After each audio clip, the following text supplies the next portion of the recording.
मुहर्रम के इंतजामात के सिलसिले में सेक्रेटेरिएट में जायज़ा इजलास। मुख्तलिफ महकूमेजात के अहदेदारों के साथ इजलास मुनक्किद हुआ, जिसकी निगरानी नायब वज़ीर आला ने की। मुख्तलिफ महकूमेजात के अहदेदारों ने तयक़ुन दिया कि बेहतर से बेहतर इंतजामात किए जाएंगे। इस मौके पर नायब वज़ीर आला मोहम्मद महमूद अली, वज़ीर दाखिला नईनी नरसिम्हा रेड्डी, रुकन असम्बली हल्के चार मीनार सैयद अहमद पाशा कादरी, MLC अमीनुल हसन जाफरी, MLC अल्ताफ़ हैदर रज़वी के अलावा और भी दीगर आला अहदेदार मौजूद थे। Bureau report INDtoday.com।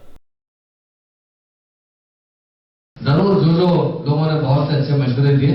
Altaf Haider साहब आज से कुछ दिन पहले मेरे से काफी देर तक मीटिंग कर रहे। आशिफ खान के रिपेयरिंग के ताल्लुक बहुत से प्रपोजल भी हम CM साहब को भिजा चुके हैं। हाँ, ये बात जरूर है, मैं और नरसन ने अभी बात की है कि मुहर्रम के लिए एक अलग सा बजट जो 5.5 लाख का है वो काफी नहीं है, उसे हम बढ़ा कर CM साहब से और खासतौर से आशिफ खानों की रिपेयरिंग के लिए बहुत ज्यादा मैं उमर अली साहब से गुजारिश करूंगा कि एक सर्वे कीजिए। बहुत से आशिफ खाने बहुत खराब हो चुके हैं, बहुत हालत उनकी खस्ता हो चुकी है। अगर से ही बहुत अच्छे इंतजाम करते हैं, पर और भी अच्छे इंतजाम करने के लिए हुकूमत बहुत हमारे CM साहब हमेशा इस तरह बहुत से भाइयों ने कहा हर फेस्टिवल को ऐसा नहीं है कि मुहर्रम नहीं, जो भी फेस्टिवल होती है उसको करते हैं। और मुहर्रम तो हमारे लिए एक तारीखी बात है।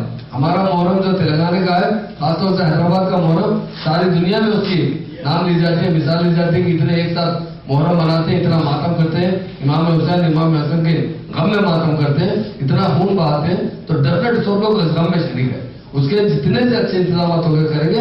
इलेक्ट्रिसिटी डिपार्टमेंट ने कोई भी डिपार्टमेंट हो, चाहे वाटर डिपार्टमेंट, इसके अलावा इमरजेंसी सर्विसेज के लिए भी हर चीज का ख्याल रखा जाएगा।